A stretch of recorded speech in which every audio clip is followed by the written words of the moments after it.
What is the need for religions and prophets? Why did God allow other religions to be corrupted?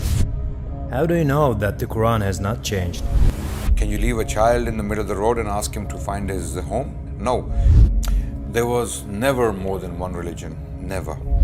That's why the Quran spoke to the Christians directly. The Quran spoke to the Jewish people directly. The Quran spoke to the idol worshippers directly. So the Quran amazingly is speaking to all people. The Quran came for humanity. Brother Adnan Rashid, welcome to our cross-questioning concept. In this concept, we are going to ask some tough questions that are asked by the atheists. When you're ready, we can start. I'm ready.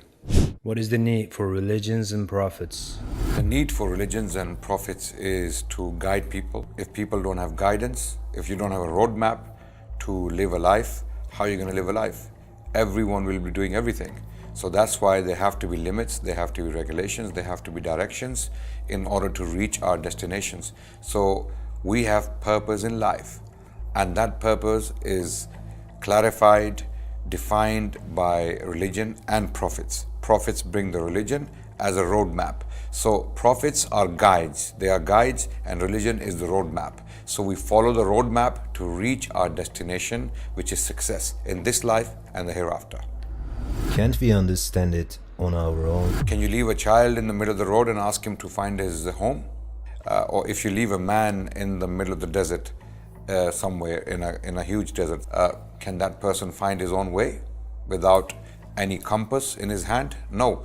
So to find way, you have to have direction. You have to follow stars. You have to follow footsteps. You have to follow those paths people have already walked on. So that's why directions and instructions are absolutely crucial for one to find way. So that, just like you cannot leave a man in the middle of the desert without any directions and expect him to find his way, just like that, every human needs directions in life to be successful, spiritually as well as physically. Can't the purpose of life be found without having a prophet? It would be impossible to do that because, first of all, how would a person define the purpose of life without a prophet coming from God telling you what the purpose of life is? Because in that case, the purpose of life would be different from man to man, from person to person, from city to city, from culture to culture, from time to time, right? So you wouldn't have one purpose of life, you would have a billion purposes of life.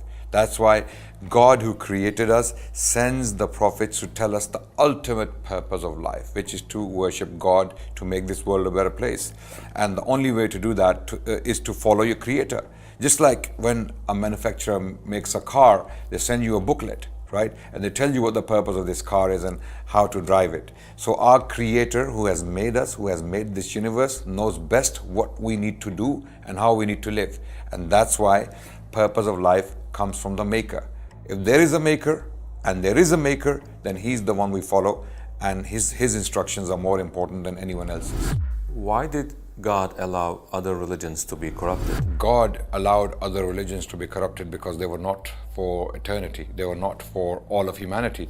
They were sent for specific people in specific times. And if those religions were not changed, then those people would continue to follow them as the truth, or as the ultimate truth, or as the truth for eternity. But that wasn't the case. They were not meant to be forever. They were not meant to be the final message to humanity. So for example, when the messengers came to Israelites, they came to those villages, to those people, for those times. So messengers were sent to every town, every city, let's say, or to every people to do a specific job. When the job was done, the message was kind of removed, right? Cancelled, right? Because a new message would come afterwards.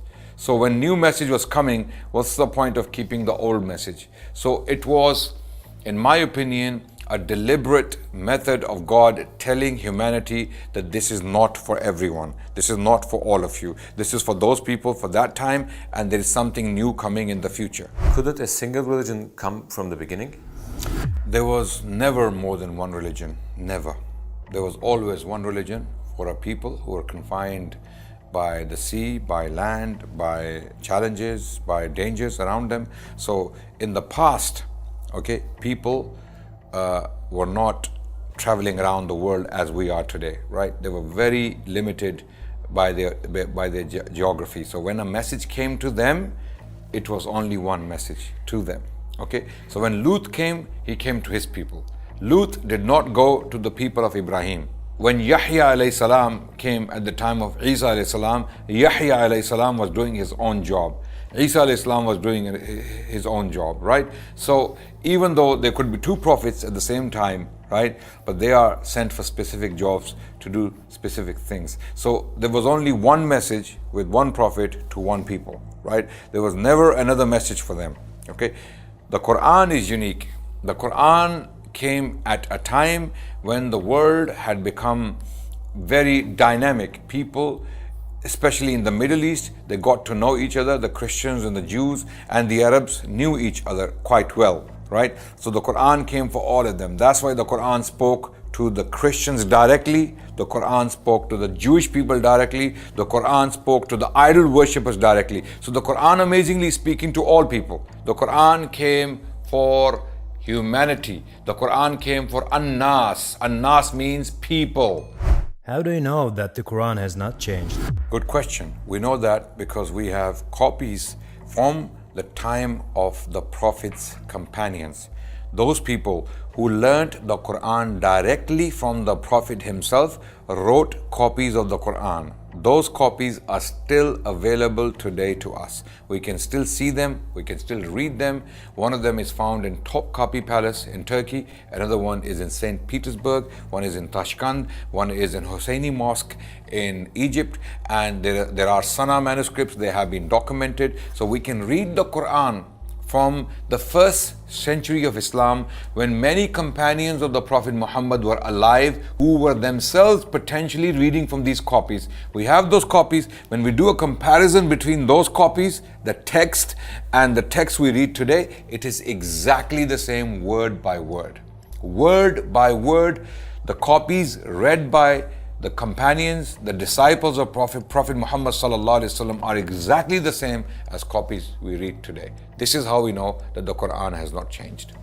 Thank you for answering our questions. We'll be returning back with tougher questions. Okay, no problem. Bring those questions on and we will do the same, inshallah. We will try our best to answer them.